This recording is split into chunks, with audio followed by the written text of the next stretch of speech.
Within the fading glow and dying echoes of the light sound, there was a slight suggestion of a hideous shape madly straining the limits of its arms, like some desperate bird trying to gather the winds of a vacuum beneath its wings.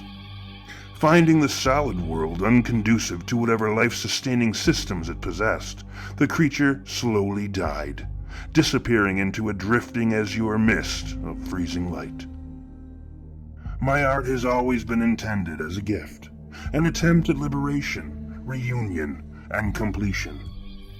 Certainly these attempts have failed at their ultimate purpose, but while the dead world has yet to be enlivened by a single reincarnate dream of the human variety, I have crossed many souls over into revelation. Perhaps when they are again renewed in fashions of skin and stupidity, they will be one life closer to a dream they left behind.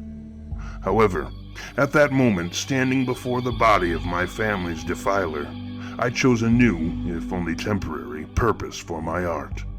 I would craft a warning, simple and sincere. Trifle with me, and you shall learn precisely how my art can create corpses from dreams. I have become quite adept at the speedy reorganization of the human body, and in short order I had refashioned my effigy of warning. A dream catcher, made from the emptied shell of a living nightmare.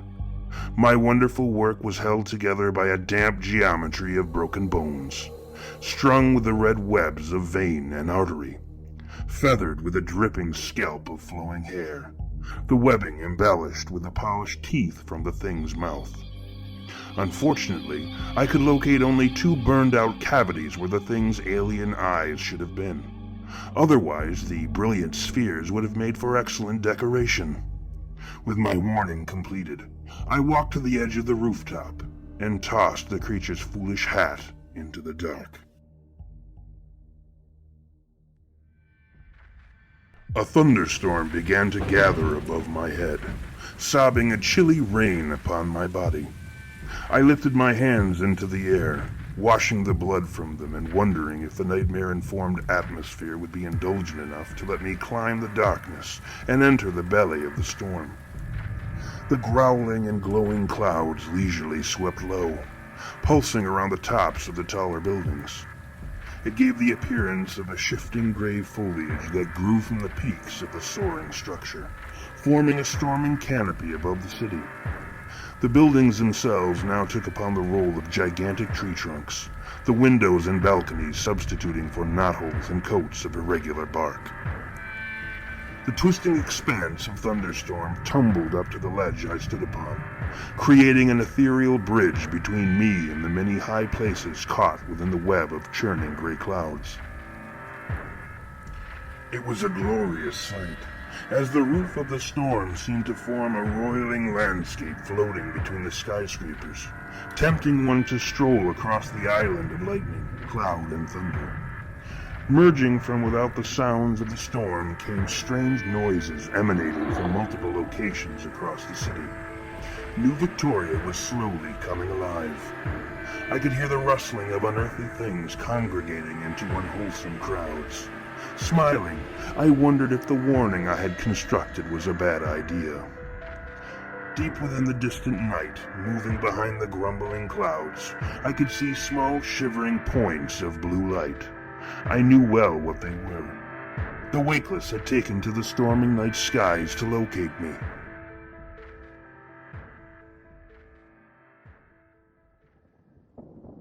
I looked down from the edge of the rooftop, and I could see the windows of the lower floors directly beneath me turning the bright color of sleep. I watched those sleep lights move ever upwards towards me. The sound of a second storm began howling from the streets below. Inhuman gangs of nightmares, born from living women, trampled the earth upon countless hateful limbs, creeping, crawling, flying, and leaping through the city in search of me. I couldn't afford the laughter that mounted as surely as the storm I contemplated walking across, so I swallowed my amusement, wrapped myself in silence, and leapt one building closer to my destination. I absorbed the 50-foot drop with ease, taking a moment to collect myself before wading into the thick cloud cover swirling in front of me. From somewhere, not too far behind, I heard a rooftop door explode open, releasing a cacophony of demonic sounds into the night. I bounded to the next building as hordes of evil creatures landed around me like a downpour of hell's raindrops. The storm obeyed me as well as any shadow, and I disappeared into its coiling mists. There were a great many of the caterwauling things, so both of my sisters stood eagerly at the ready. The fiends that had spilled wet and wicked from so many tortured wombs flooded into the storm, heedless of the danger within. In the span of only a few seconds, several of the things had already been effectively multiplied, or divided, depending on how you wish to perform the math, before the rest of the horde even became faintly aware of the death that now moved within their ranks.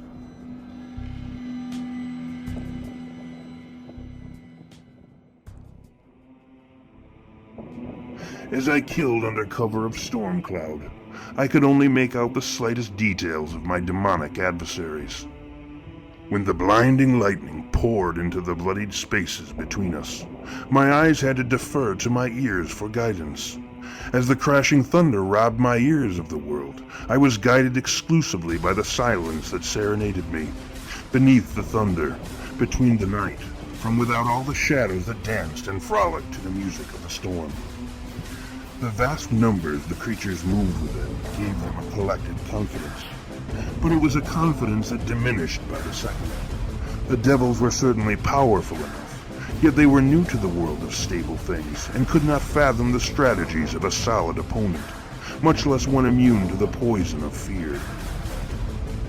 They came at me with claws, fangs, tentacles, and hooves, and I conducted each of them into my sister's red smiles. One nightmare appeared wiser than the rest, waiting for my fury to abate.